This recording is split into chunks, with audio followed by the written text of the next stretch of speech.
제가 기도하겠습니다. 하나님, 저희가 하나님 앞에 모였음을 기억합니다.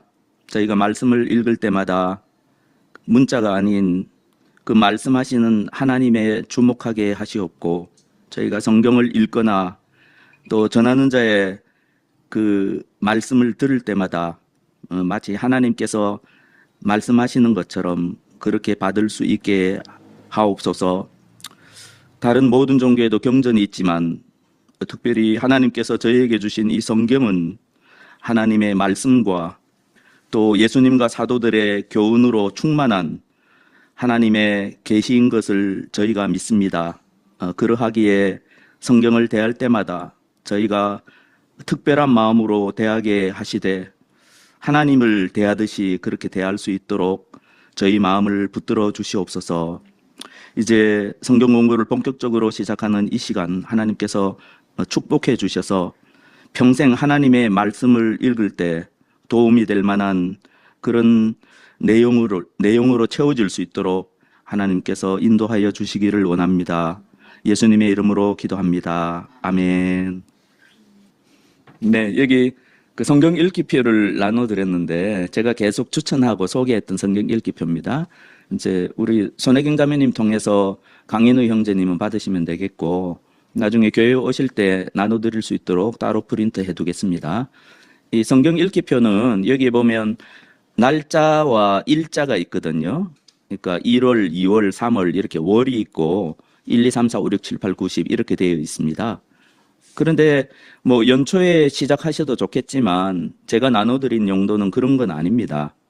이제 계속해서 성경 공부하거나 또 개인적으로 성경을 읽지 않습니까? 아니면 개인적으로 또 통독을 하기도 하고 그런 상황에서 치우쳐서 성경을 읽지 않도록 골고루 읽게 해주는 효과가 이 성경 읽기표에 있습니다. 그래서 네 군데로 나눠져 있는데요. 시편과 지혜문헌, 모세 오경과 역사, 역대기와 선지서, 그리고 복음서와 선지서, 복음서와 선지서, 이렇게 서신서죠? 잘못됐네요. 네, 복음서와 서신서, 이렇게 네 가지 파트로 나누어서 이렇게 하시면 됩니다. 여기서 성경 공부에 참여하시고 마가복음 1장을 공부했다. 그러면 여기에 마가복음을 찾아서 이렇게 이 부분은 공부했지라고 체킹을 해 두시는 겁니다.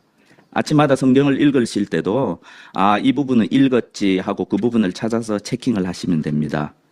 그리고 혹은 통독을 할 때도 예를 들면 자기가 원하면 그 최근에 공부했거나 읽은 본문을 뛰어넘고 읽으셔도 좋고 아니면 따로 계획을 가지고 다른 색깔의 펜으로 이렇게 칠해가면서 읽을 수 있게 그렇게 되어 있습니다. 로마서와 누가복음, 시편은 1년에 두 번 읽을 수 있도록 되어 있고요. 그리고 신구약 전체를 1년에 한 번 읽을 수 있도록 구성이 되어 있습니다. 각자의 그 분량에 맞게, 스케줄에 맞게 또 자신의 계획과 하나님께서 주시는 마음에 따라서 무리하지 않고 우리가 성경을 읽되 너무 많이 읽는 것도 또 꼭 좋다고 볼 수는 없지 않습니까? 그러니까 좀 균형 있게 빠짐없이 읽는 것도 중요하기에 이것을 나눠드렸습니다. 그리고 펜을 하나 나눠드렸는데 이게 성경책이 얇아서 잘 이렇게 뒷면에 자꾸 나오지 않습니까? 그 색칠을 하면요. 근데 여기 보면 노란색, 초록색, 검정색이 있습니다. 그 형광펜, 그 분홍색 형광펜 이런 것도 있는데 다 뒷면이 드러나더라고요.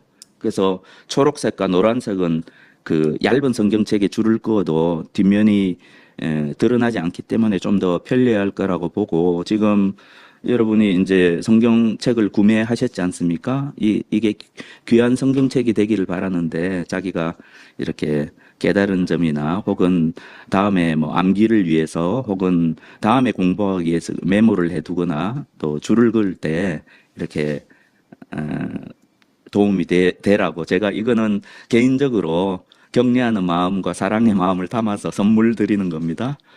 그래서 잃어버리면 다시 저한테 말씀하시고 가능하면 성경 읽는 거 말고 다른 용도들은 쓰지 않으시기를 바랍니다. 보니까 너무 빨리 떨어지더라고요. 네. 네. 그리고 오늘은 그 마가복음 들어가기 전에 서론을 제가 이제 교재를 읽어오라고 말씀을 드렸습니다. 많이 어려울 텐데 제가 두 가지 문서를 준비를 했거든요. 그래서 하나는 제가 이전에 그 우리 요한 공동체 교회 시절에 그 작은 자가 사경회를 할 때 그때 아이들한테도 굉장히 마가복음을 쉽게 좀 전달하고 싶은 마음이 있어서 아이들을 위해서 마가복음 소개 부분을 만들어 둔 게 있습니다. 보니까 제가 이렇게 타이핑해서 만든 것보다 훨씬 더 내용이 쉽고 내용이 충실하더라고요. 그래서 그 영상을 일단 한번 같이 보시고 거기 없는 내용도 제가 준비한 이 문서에 있으니까 이 문서들은 제가 어떤 식으로는 다 그 지체 여러분께 공유하도록 그렇게 하겠습니다. 우선 영상을 보시고 같이 보시고 그 마가복음에 대해서 좀 알아보도록 하겠습니다. 아이들을 위해서 만든 영상입니다. 마가복음을 소개합니다. 마가복음은 누가 썼나요? 마가 요한이라는 사람이 마가복음을 썼다고 알려져 있습니다. 마가 요한의 집은 부자였습니다. 귀 부인인 어머니와 함께 예루살렘의 부자 동네에서 살았습니다. 집이 넓어서 많은 사람이 모여 예배드릴 수 있었답니다. 마가는 바나바라는 사람의 조카였습니다. 바나바는 바울과 함께 안디옥 교회의 지도자였죠. 바울과 바나바가 선교 여행을 할 때 마가가 함께 하기도 했습니다. 사도 바울은 마가를 복음을 위해 함께 일하는 일꾼으로 인정하였습니다. 마가는 바울과 같은 위대한 사도와 함께 일하였을 뿐 아니라 예수님의 수제자인 베드로와도 함께 일하였습니다. 초대교회의 유명한 역사가인 파피아스는 이렇게 말했습니다. 마가는 베드로의 동역자로서 베드로가 예수를 회상한 내용을 정확하게 기록하였다. 우리가 예수를 더 잘 알려면 마가복음을 공부해야 하는 것이 맞지요. 공관복음이란 마태복음, 마가복음, 누가복음을 공관복음이라고 합니다. 공관이라는 말은 함께 본다는 의미입니다. 왜 마태복음, 마가복음, 누가복음을 공관복음이라고 할까요? 비슷한 부분이 아주 많기 때문입니다. 요한복음은 왜 공관복음이라고 하지 않을까요? 마태, 마가, 누가복음서와 비슷한 부분이 별로 없기 때문입니다.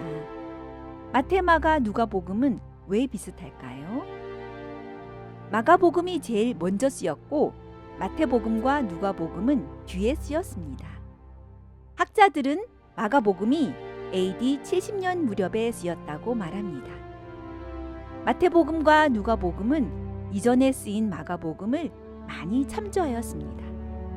마가복음은 전체가 661절인데 마태는 그중 606절이나 인용하였고 누가도 320절을 인용하였습니다. 마태복음과 누가복음에서 사용되지 않은 마가복음의 구절은 24절에 불과합니다. 그리고 마태복음과 누가복음에 나오는 사건의 순서는 마가복음의 순서를 따르고 있습니다. 마태복음과 누가복음은 서로 사건의 순서가 다른 때도 있습니다. 그런데 마가만 다른 경우는 전혀 없습니다. 마태와 누가가 신뢰하고 참조할 만큼 마가복음은 예수의 본래 모습을 정확하게 담고 있습니다. 우리가 마가복음을 새로 공부하려고 하는 이유 중 하나입니다. 마가복음의 특징. 마가복음은 우리 구주이신 예수의 모습을 가장 생생하게 묘사합니다. 예를 들어 마태복음에서는 예수를 목수의 아들로 완곡하게 표현하였지만 마가복음은 직접 예수의 직업이 목수라고 표현합니다. 예수께서 세례를 받으시고 광야로 나가신 사건을 마태복음과 누가복음에서는 성령에 이끌리셨다라고 부드럽게 표현하지만 마가복음에서는 성령이 예수를 몰아내셨다라고 강하게 표현합니다. 마가복음에서 표현하는 예수는 하나님의 아들이시면서도 매우 인간적이십니다. 예수님은 깊이 한숨을 쉬시고 불쌍히 여기시고 믿지 않아서 놀라시고 화를 내시고 배고파하시고 피곤해하십니다. 또 마가복음에는 예수님이 사용하신 언어인 아람어가 가장 많이 기록되어 있습니다. 달리다굼, 고르반, 에바다, 아바, 엘리엘리 라마 사박다니 등이 유명한 아람어입니다. 마가복음은 우리가 알고 싶은 구주 예수의 본래 모습을 어떤 복음서보다 더욱더 생생하게 담고 있습니다. 정말로 마가복음이 기대되지 않나요?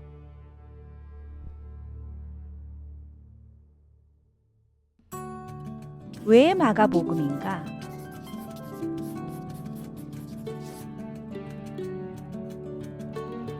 복음서 중 가장 먼저 작성되었으며 초기 기독교 공동체의 가르침이 잘 보존되어 있습니다. 후대의 영향이 덜한 반면 예수의 말씀이 가장 생생하게 보존되어 있다고 평가받습니다. 이방인에게 복음을 알리기 위해 메시아의 비밀 등 중요하고 흥미로운 주제를 예수 가르침의 전승에 따라 문학적으로 기록하였습니다. 어떤 분에게 도움이 될까요? 기독교와 복음의 본질을 고민하는 분에게 도움이 될 것입니다. 교리적 설명보다는 성경이 말하는 복음의 본질에 집중하며 일반인이 이해하기 쉽도록 설명할 예정입니다. 복음, 구원 등 기독교의 기초적이면서도 중요한 주제를 현대 관점이 아닌 초기 기독교의 관점으로 알고 싶으신 분을 초청합니다.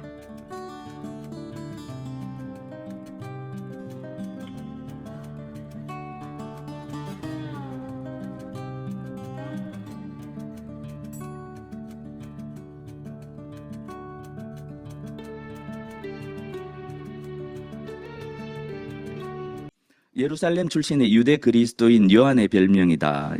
이 참고 구절 다 나중에 참조하시고요. 그러니까 이제 마가가 그 유대 그리스도인이고 요한의 별명이라는 걸 알 수 있습니다. 어떤 별명인가 하면 당시에 이제 예루살렘 부근에서 발견된 무덤에 보면 당시의 사람들은 별명을 두세 개 이상 막 가지고 있더라고요. 그 묘비 연구한 학자들에 의하면 그런 식으로 그 주요한 요한의 별명이 마가였던 것 같아요. 그 이름의 뜻은 망치고 뭐 이거는 그냥 참고로 아시면 되겠죠. 마카베오 우리가 그 구약 성경에 그 신약 그 우리 개신교에서는 정경으로 인정하지 않은 마카베오 1서 2서가 있거든요. 예, 그 마카베오가 같은 마가랑 같은 의미를 가진 망치라는 이름의 그 헬라식 별명입니다. 마가 요한은 바나바의 사촌, 개역개정은 생질로 번역되어 있습니다. 네네, 거기서는 이제 조카로 돼 있고, 막 헷갈리는, 생질이 조카 아닌가요? 제가 그런 거 잘 몰라서. 네, 뭐, 학자들에 따라서 또 번역자에 따라서 조금 다르고, 뭐, 가까운 친척이다. 그 정도 아시면 되겠고요. 처음에 바울과 실라의 동력자다가 나중에는 그 바울이 쫓아내버리는 바람에 선교단에서 바나바의 동력자가 되었죠. 그리고 나중에 좀 시간이 지나고 나서 다시 바울의 동력자와 수행원으로 그렇게 일을 했다는 것을 알 수 있고요. 베드로전서 5장 13절에 보면 마침내 로마에 있던 그 베드로의 동력자로 등장을 합니다. 그래서 거기 보면 나의 아들 마가야 뭐 이런 식으로 베드로의 아주 친밀한 표현이 나오게 되죠. 그래서 아마 파피아스라는 사람 아까 그 아이들 영상에 있었죠. 파피아스가 마가의 저작이라고 하였다는 그 부분은 파피아스는 유명한 그 초대교회 그 교부인데 속사도입니다.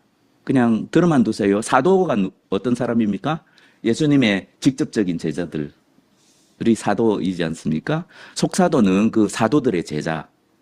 를 속사도라고 하고, 이 마가복음의 저자가 이 요한 마가라는 것이 파피아스의 글에 나와 있는데 그 글 자체는 다 소실돼 있고 다른 사람들의 글에 의해서 그걸 우리가 알 수 있게 되었습니다. 네, 그래서 이게 가장 그 권위 있는 이건 마가가 썼을 것이다 라고 되어 있고, 베드로에게 직접 전수받은, 베드로가 직접 목격한 예수님의 행적과 말을 많이 이렇게 도움을 받았을 것이다라고 이제 학자들이 추정하는 거죠. 그래서 송영제 공동체에서 만든 이 마가복음 교재에 보면 여러분 이렇게 베드로전서랑 마가복음을 같이 읽어보시면 도움이 됩니다. 이런 말이 나옵니다. 왜냐하면 상황이 똑같거든요. 네로 핍박 당시. 그래서 학자들에 따라서 AD 65년부터 70년 어간에 네로의 그 핍박이 아주 극심하던 당시 베드로전서가 쓰여져 있고, 똑같은 시기에 마가가 쓰여진 데다가 이 마가는 베드로의 영적인 영향을 많이 받은 걸로 알려져 있기 때문에 이제 어떤 일관성, 어떤 비슷함, 일단 상황 자체가 비슷하잖아요. 그래서 좀 더 이해에 도움이 된다고 그렇게 말들을 하죠. 여러분이 꼭 요거는 아셔야 될 게 한 가지 있습니다. 뭔가 하면 저작 연도를 다 이렇게 외울 필요는 없습니다. 다만 지금 현재 대부분의 학자가 마가가 제일 처음 쓰여졌을 것이다. 아까 설명이 나오죠. 그걸 꼭 기억을 하셨으면 좋겠고요. 그래서 여러분이 이 해설 성경을 읽을 때 보면 누가복음을 읽었다 보면은 중요한 부분 딱 나오는데 또 이 마가복음의 해설을 참조하시오. 이런 게 굉장히 많이 나옵니다. 마태복음도 그렇고요. 그거는 왜 그런가 하면 마태와 누가는 마가복음을 많이 참조했거든요. 예, 그래서 이제 마가복음이 굉장히 중요하다고 제일 먼저 쓰여졌다라고 여러분이 알고 계시면 되고, 또 하나 알고 계시는 거는, 이거는 좀 의외라고 생각하실 수도 있는데, 바울 서신이 그 마가복음보다 10년 내지 15년 이상 빠릅니다. 먼저 써졌습니다. 예, 더 빨리 쓰여졌습니다. 그 상황이나 연대로는 이 복음서의 연대가 훨씬 빠르죠. 하지만 쓰여진 연도를 지금 말하고 있는 겁니다. 그래서 마가복음보다 바울 선신이 먼저 썼다는 것을 이해하는 게 중요하고, 이 부분을 여러분이 이해하면 도움이 되기 때문에 여기에 나오는 되게 막 그 해설 성경에 나오는 어렵고 힘든 부분을 제가 최대한 한번 쉽게 설명을 해보도록 하겠습니다. 뭔가 하면 이런 겁니다. 지금 이제 구약 성경을 여러분이 한번 생각해 보십시오. 구약 성경에 이제 그 서신, 그 예언서가 굉장히 중요한 부분을 차지하고 있지 않습니까? 구약 성경에서. 특히 역사와 관련해서는 굉장히 중요한 부분을 차지하고 있습니다.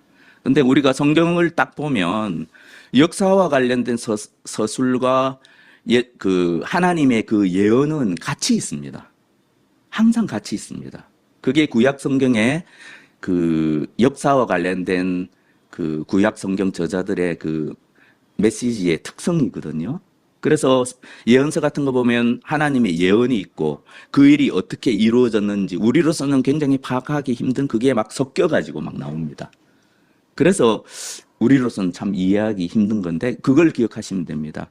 성경의 많은 부분, 특히 역사와 관련된 부분은 메시지만 있는 게 아니라, 구약 성경으로 따지면 예언만 있는 것이 아니라 항상 그 예언이 성취된 역사랑 같이 있다는 거죠. 이게 굉장히 성경에 있어서의 굉장히 기독교의 특성이라고 할 수 있을 만큼 중요한 부분이거든요. 그런데 한번 생각해 보십시오. 예수님이 부활하시고 승천하시고 난 후에 그때 사람들을 생각해보세요. 부활하시고 승천하시고 난 후에 500여 형제들이 예수님을 직접 목격했고 1년, 2년 지났을 때는 아무런 문제가 없었습니다. 왜냐하면 생생하게 자기의 귀로 예수님의 말씀을 들었고, 그리고 그걸 단편적으로 이렇게 기록했던 단편적인 문서들이 많이 있었을 것으로 추정합니다. 그래서 예수님의 교훈, 그 역사성이라는 거는 전부 이제 당시 예수님을 직접 보고 들었던 사람은 예수님의 증인들, 가장 중요한 증인들이 사도들이죠. 사도들의 기억과 사도들의 그 설교 속에 남아 있는 거죠. 근데 이제 시대가 좀 지났습니다. 박해가 심해지는 것도 박해가 심해지다 보면 우리가 바울이라든지 이런 분들 대부분 지금의 입장에서 따지면 선교사로 보시면 됩니다. 그러니까 주로 이제 그분들은 당연히 예수님의 그 태어나심부터 하나님이 어떻게 보내시 그런 걸 다 알고 있었죠. 머릿속에. 그걸 기본으로 하고 있죠. 하지만 그분들의 서신 보면 당장 교회에 필요한 그 예수님의 교훈의 말씀들을 자신의 나름대로 해석해서 이렇게 그 교훈이 나오잖아요. 근데 마가가 딱 이렇게 보니까 그 교훈으로만은 부족한 거예요. 왜냐하면 하나님의 메시지는 항상 역사가 같이 있거든요. 그래서 마가복음 시작하면서 구약 성경에 이러한 예언들이 이렇게 이루어졌다는 것부터 딱 시작하잖아요. 그리고 이제 이 교회에 주님의 역사와 관련된 그런 예수님의 행적과 교훈이 같이 전달될 필요성을 느꼈겠죠. 그러니까 복음서들에는 항상 예수님의 행적과 예수님의 메시지가 같이 나오잖아요. 때로는 예수님이 하신 일이 이 메시지를 증명하기도 하고, 때로는 예수님의 메시지가 예수님이 하시는 일에 대한 이해를 돕기도 하고, 그리고 항상 구약의 모든 하나님의 계시가 이렇게 이루어졌다는 형식으로 그 표현이 되는 거죠.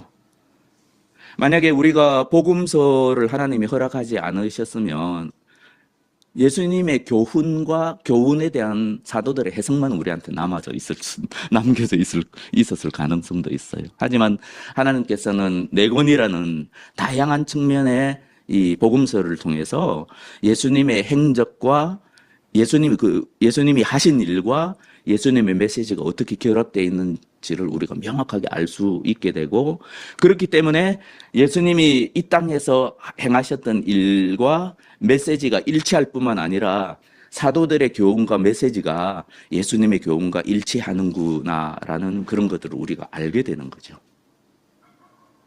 그래서 참 감사한 거는 그 마가복음 16장 8절까지가 초기 사본에는 남아 있습니다. 16절 9절부터 마지막 절까지는 초기에 권위 있는 사본들에는 없습니다. 초기에는 마가복음만 있었을 거 아닙니까? 근데 좀 시간이 지나고 나면 마태복음이나 누가복음이 만들어지고 이제 같이 읽고 참조하게 되고 해서 이제 마지막 부분을 이제 그 저자들이 덧붙였죠. 그 마지막 부분이라는 거는 예수님의 부활과 천사들의 선포와 그리고 제자들이 놀라는 것으로 급격하게 마가복음 끝나버리거든요. 근데 다른 복음서는 그런 거 있지 않습니까? 부활하시고 난 예수님이 하신 말씀들도 있고 교훈들도 있고 그걸 이제 정리 요약해서 후대 사람들이 이제 마가복음 16장의 뒷부분을 덧붙인 거예요. 하지만 감사하게도 우리 믿음의 선배들은 이 정경을 이거는 정경이다, 이거는 성경이 아니다라고 그렇게 정할 때 그 부분을 다 당연하게 이 부분이 마가가 직접 쓰지는 않았지만 마가의 메시지에 본질에 속한다라고 이렇게 딱 넣어 놓은 거예요. 그래서 여러분이 여기 해설 성경 마가복음 마지막 부분을 이렇게 찾아보시면 여기 보면은 16장 9절부터 마지막까지는 큰 괄호가 되어 있고 그 밑에 그 작은 괄호 어떤 사본에는 9절부터 20절까지가 없음 되어 있잖아요. 이게 그런 의미입니다. 그래서 뭐 성경의 문학성이나 이런 걸 따지는 사람들은 이제 오히려 이 끝부분을 없는 게 문학적으로 훨씬 뛰어나다라고 봅니다. 실제로. 하지만 우리가 복음서 전체를 가지고 있는 우리로서는 참으로 적절하고 후대 사람들이 이 덧붙이게 된 것도 굉장히 의미가 있다라고 그렇게 볼 수가 있는 거죠. 되게 어렵죠?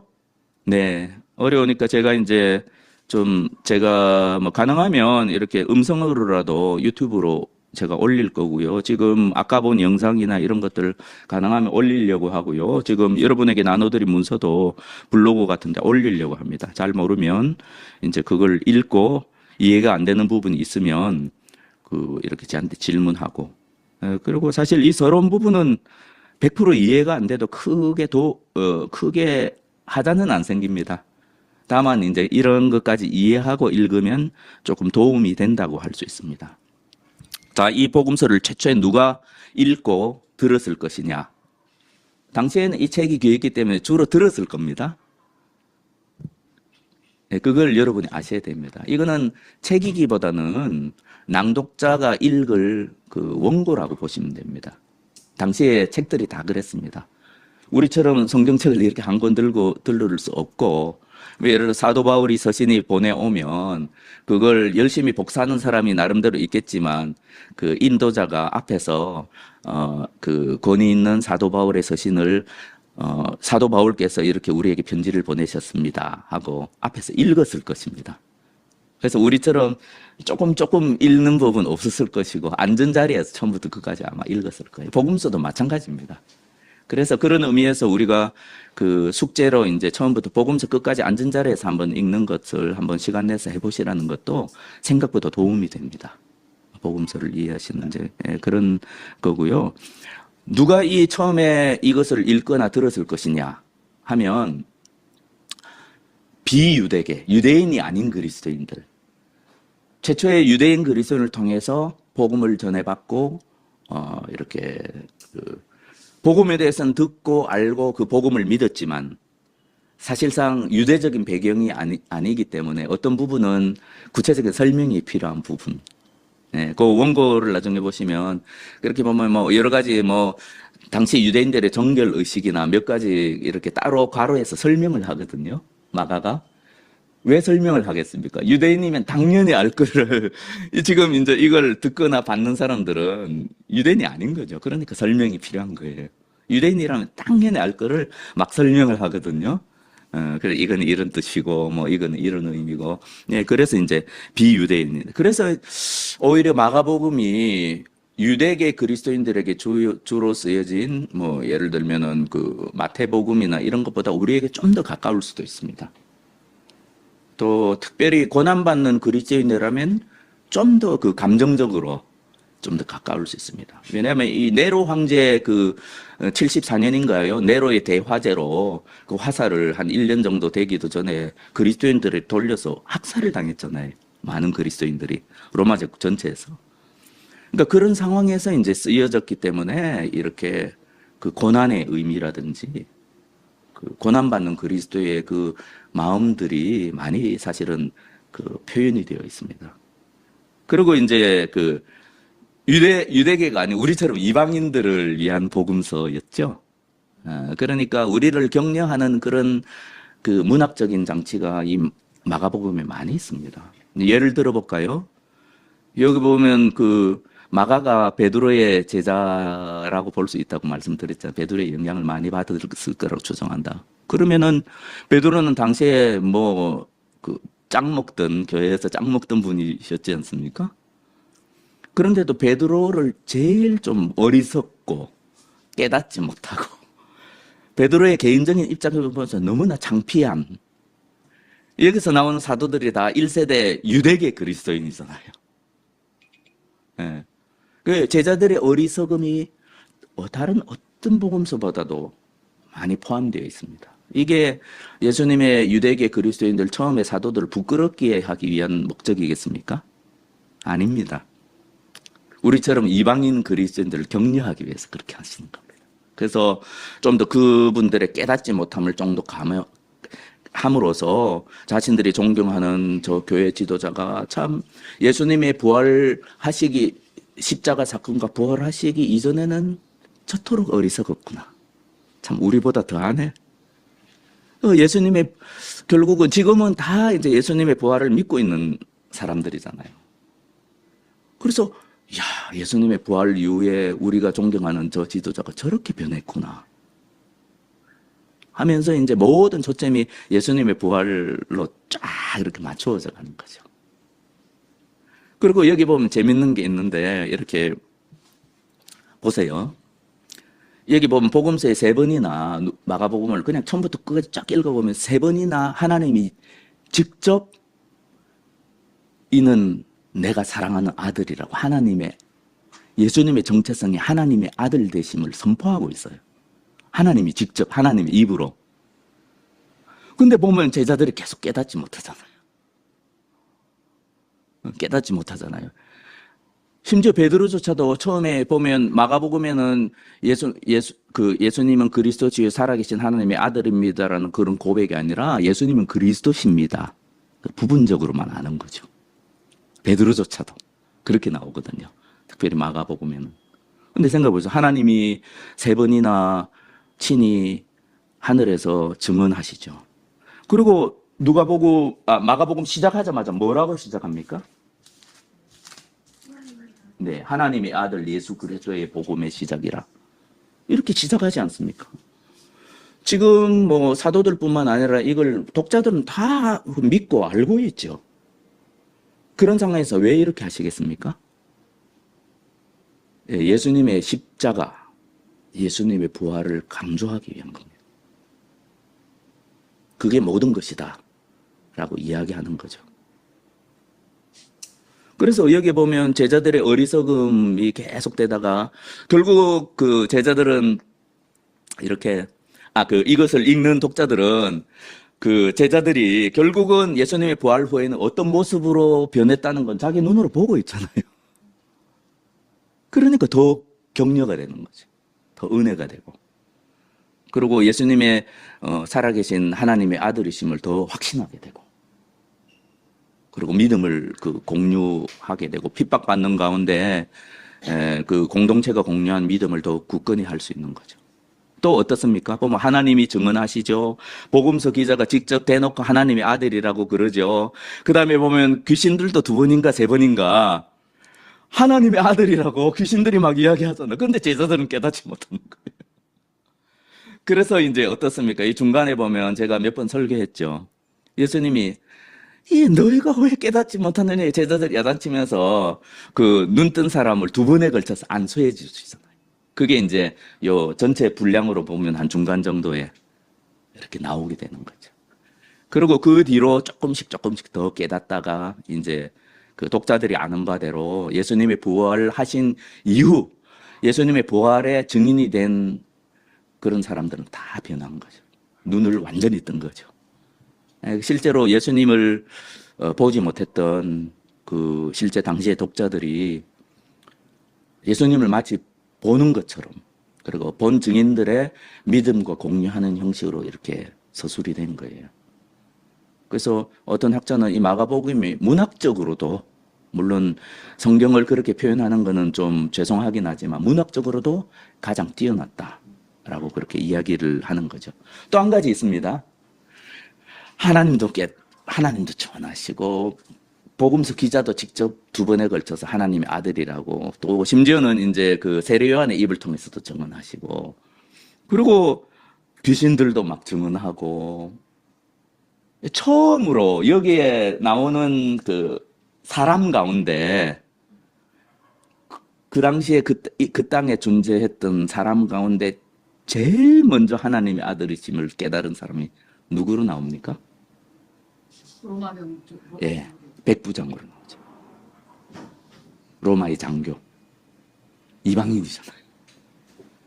그러니까 정말 예수님이 하나님의 아들이심을 이 마가복음에서는 처음 깨달은 사람이 이방인인 로마의 백부장이에요.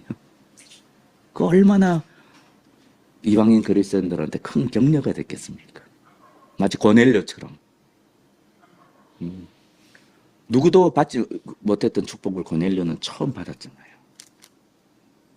그게 굉장히 중요한 의미가 있는 거죠. 그래서 그리고 이것도 중요하죠. 왜 예수님이 이게 특별히 마가복음이면 다른 복음서도 좀 그런 게 계속 숨기잖아요. 당신의 진짜 정체성을 계속 말하지 말라, 전파하지 말라, 뭐 너는 여기 그냥 있으라, 뭐 이렇게 계속 그러잖아요. 계속 제자들 보고도 뭐 계속 숨기라. 이게 메시아의 비밀이라고 이야기하거든. 결국 그런 예수님의 모습을 통해서 예수님이 누구신가라는 거를 파악하는 그 믿음은 결국은 부활 이전에는 불가능하다.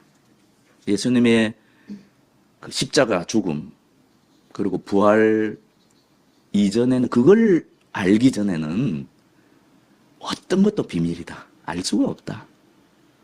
사람들이 오해할 뿐이다. 예. 근데 뭐 하나님이 다 방안을 마련해 놓으시고 그래서 뭐 예를 들면은 신약 성경에 의외로 그런 것들을 처음부터 왜냐하면 직접 목격한 사람들은 죽어가고 이제 직접 목격 안 한 사람들이 이렇게 많이 늘어남에 따라서 예수님의 입을 통해서 보지 않고 믿는 자가 복이 있다 하느나 너희는 그 예수님을 보거나 그렇지 않지만 믿고 사랑하는도다라는 그런 것과 관련된 여러 가지 말씀들이 많이 있습니다. 그래서 그리고 성령께서 계시잖아요. 성령이 부활의 증인이라고 그러는 거예요. 그래서 성령을 통해서 이제 부활의 증인이라고 그러는 겁니다. 그리고 여러분이 생각하는 것처럼 우리가 예수님을 보지 못했지만 믿고 사랑하게 되고 하는 과정이 이렇게 생각하시는 것보다 미신적인 그런 과정은 아닙니다. 그래서 우리 믿음의 선배들도 그런 고민을 많이 하셨고, 오히려 이렇게 오늘은 결론만 말씀드리면 오히려 예수님의 사도들보다 어떤 측면에서는 오순절 사건 이후를 살아가는 우리들에게 더 큰 축복을 주셨을 수도 있다라는 그런 부분이 있습니다. 우리 믿음에서. 그래서 그런 부분들을 다음에 기회가 되면 이렇게 말씀드리고 있죠. 이제 그리고 독특한 게 이제 아예 뭐 관련된 이야기인데, 아예 복음서 처음부터 예수님의 십자가가 딱 암시적으로 나와요. 문학에 그런 거 있잖아요. 문학에 암시하는 거, 그걸 뭐라고 그러는지 잊어먹었는데, 뭔가 불길한 전조, 네, 복선, 네, 나옵니다. 뭔가 하면 다른 복음서보다도 더 빨리, 아주 최초에 예수님이 사역하시자마자 3장 6절인가요? 한번 제가 읽어볼게요. 3장 6절입니다. 바리새인들이 나가서 곧 헤롯 왕과 함께 어떻게 하여 예수를 죽일까 논의하니라. 딱 처음부터 그냥 독자들은 딱 이제 예수님의 생애 초기부터 이 십자가의 그 어두운 그림자죠. 어두운 그림자. 그리고 이제 이걸 읽는 사람들은 그게 어두운 그림자가 사실 아니고 하나님의 그 반전이라는 걸 알고 있죠. 그런 상태에서 이제 처음부터 이런 것들이 나오는 거죠. 그래서 이제 요거를 참고로 제가 요것도 유튜브로 따로 올려놓겠습니다. 나중에 그 다 참고 링크는 보내드릴게요. 제가 최근에 이제 몇 번 설교했던 두 번째 안수라고 해서 이 가운데 부분쯤에 나오는 마가복음 8장 22절, 25절을 마침 설교한 적이 있거든요. 그게 마가복음 전체를 이해하는데 약간은 도움이 될 걸로 이렇게 생각이 돼서 그걸 링크를 보내드릴 테니까 시간이 좀 되는 분들은 이게 소위 학자들이 이야기하는 마가의 문학적 기법에 대해서 메시아의 비밀이라든지 그다음에 제자들의 어리석음이라든지 이런 마가복음의 중요한 주제에 관련해서 좀 더 이해하실 수 있을지 모릅니다. 그리고 이런 게 있습니다. 마가복음 이 분량이라는 게 중요하잖아요. 어떤 책이든지 분량이라는 게 중요한데 예수님의 수활 그 순환, 예수님의 십자가가 거의 5분의 1 정도 차지하고 있어요. 예수님의 전체 생애. 모든 전기가 그렇지는 않잖아요. 어린 시절도 나오고 뭐 이렇게 여러 가지 에피소드들이 많은 분량을 차지하고 어떤 사람의 죽음에 대해서는 그 분량을 많이 차지하는 문서는 아마 이 마가복음이 유일할 겁니다. 다른 복음서도 분량이 적잖은데 마가복음서는 전체 5분의 1을 거기에 할애하고 있어요. 그리고 예수님의 부활에 대한 소식을 전하는 걸로 그냥 뚝 끝나버려요. 그게 오리지널인 거예요, 사실은. 그게 이제 마가복음이 예수님의 부활을 목격하지 않는 우리들에게 주시는 하나님의 메시지인 거예요.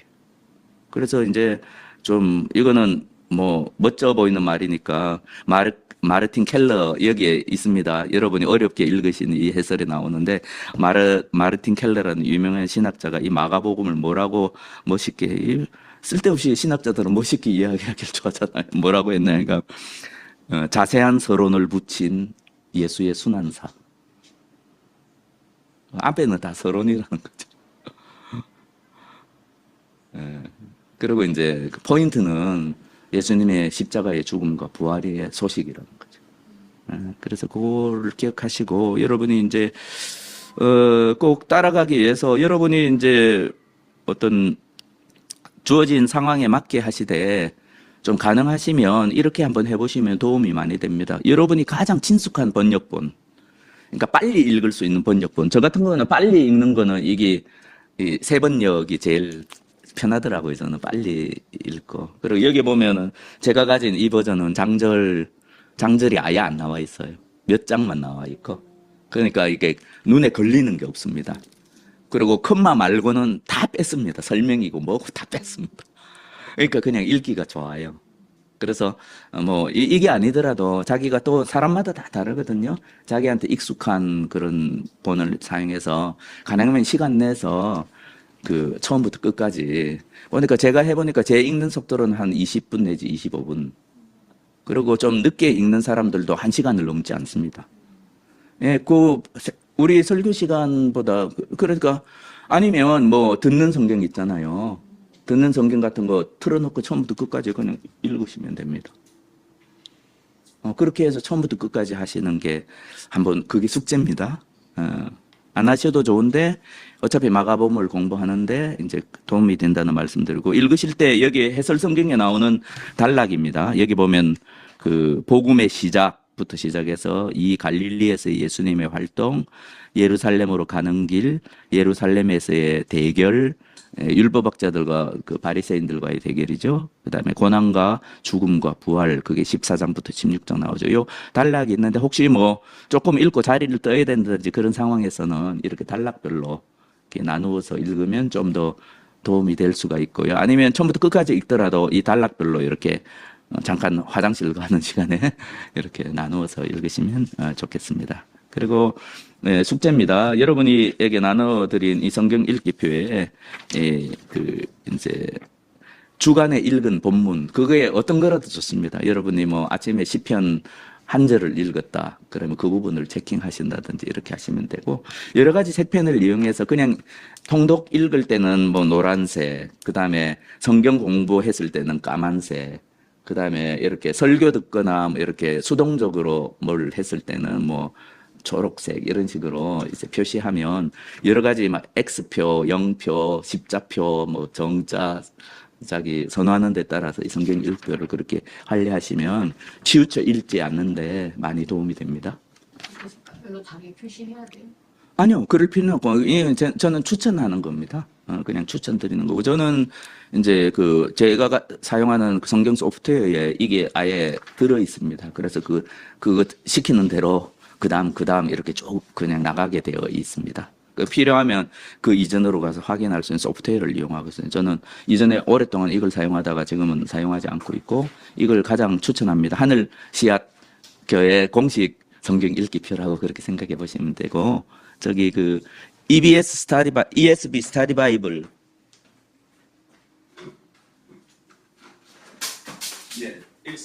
그 해설 성경의 하나인데 이 해설 성경의 그 뒤에 부록으로 나오는 내용을 제가 타이핑해서 만든 겁니다. 그래서 이제 그냥 알고만 계시고요. 저작권은 여기에 있습니다. 예, 그렇게 하고 이제 뭐 켜셔도 좋고요. 질문하십시오. 벌써 시간이 1시간이 다 됐네요. 이게 8월, 9월 이거 월별로 해요? 아니 월별 아예 여기 말씀드릴게요. 여기 성경 시간편에 월별은 다 무시하십시오. 무시하셔도 됩니다. 그리고 뭐 새해 새로 시작하고 싶다 이런 분들은 지금부터 하시고요. 새해 할 때 또 다른 색으로 이렇게 저는 예전에 점도 찍고 뭐 X표도 하고 뭐 그때 다르게 활용을 했는데 자기 나름대로 또 창의적으로 활용하시면 좋겠습니다. 일단은 우리 교회에서 그 교회 공식적으로 성경 공부를 시작하는 것은 처음이고 또 많은 분들이 참여해 주셔서 저는 마음으로 참 감사한 마음이 있습니다. 이번 기회에 저도 그렇고 여러분도 그렇고 좀 신앙을 새롭게 하고 좀 뭐랄까요, 좀 새 출발한다. 내가 하나님의 말씀 중심으로 좀 살아보겠다. 그런 결심도 한번 새로 해보시고 그렇게 서로 격려하면서 쭉 갈 수 있었으면 좋겠다. 어차피 우리에게 남겨진 세월을 얼마나 주실지 모르지만 길잖아요. 뭐 적어도 성경 통독 몇 번 정도는 할 수 있는 기회를 주실 테니까 그렇게 기대하면서 지금부터 시작해서 노력을 좀 하면 참 좋겠다. 그런 마음이, 그래서 격려하는 마음으로 뭐 선물도 준비하고 그랬지 않습니까? 그리고 그거는 꼭 말씀드리고 싶습니다. 그게 우리가 말씀 중심으로 이렇게 신앙생활한다. 이게 생각보다 쉬운 게 아닙니다. 여러 가지 어려움이 있는데 뭐 신앙생활 오래 해본 사람들은 다 경험이 있지 않습니까? 이게 늘 마음이 한결같지가 않거든요. 인간의 마음이라 연약해지고 때로 내가 믿음이 막 좋은 것 같을 때는 성경 열심히 읽다가 좀 시험과 유혹이나 여러 가지 고난으로 내 마음이 힘들어지고 하면 또 뭐 집어치웠다가 근데 참 격려가 되는 건 우리 믿음의 선배 위대한 하나님의 사람들도 다 그렇습니다. 근데 그분들이 좀 우리랑 다른 점이랄까요? 그러면 다시 시작했다는 거. 주님의 은혜 가운데 다시 출발하고 다시 더 힘을 내고 그래서 시험과 유혹과 믿음 없음을 이겨내는 과정을 통해서 하나님이 우리를 더 성장시키신다는 것은 진리입니다. 제가 보기에 역사적인 진리입니다. 적어도 우리 믿음의 선배들. 그래서 서로 이제 격려하고 또 좀 힘 빠져 하면 지체들 좀 격려하고 서로 좀 이렇게 참여할 수 있도록 좀 이끌어지고 아직 참여를 결심 못한 지체들도 없지 않지 않습니까? 그래서 어떤 식으로든 좀 같이 하자 이렇게 격려해 주시면 목사님, 좋을 것 같습니다. 이 세번역 성경책 이름은 뭐예요? 요거는 잠깐만요. 뭐 여기 다 안전한 분들은 제가 말씀드릴게요. 이걸 제가 아무래도 성경 통독할 때 아이들도 그렇고 우리 아이들도 그렇고 그래서 이제 잠깐만 음소거 하겠습니다. 나중에 따로 말씀드릴게요. 요거는 하나님 마친다. 이 시간을 축복하여 주십시오. 하나님께서 함께하여 주십시오. 인도하여 주십시오. 저희가 유일한 선생님이신 주 예수 그리스도를 붙들지 아니하면 저희가 위험하다는 것도 배웠습니다. 저희가 읽는 책이나 또 믿음의 선배들의 글을 통해서도 도움을 받고 또 앞에서 주제넘게 가르치는 자에게도 약간의 도움이 있겠지만 주님 이 시간 하나님께서 인도하여 주시고 주 예수 그리스도께서 친히 우리의 선생이 되게 하시고 성령께서 이 말씀의 깊이와 넓이와 우리를 향한 하나님의 뜻을 우리 마음에 직접 알려주시기를 원합니다. 예수 그리스도의 이름으로 기도합니다. 아멘. 예, 수고하셨습니다. 남아 계셔도 되고.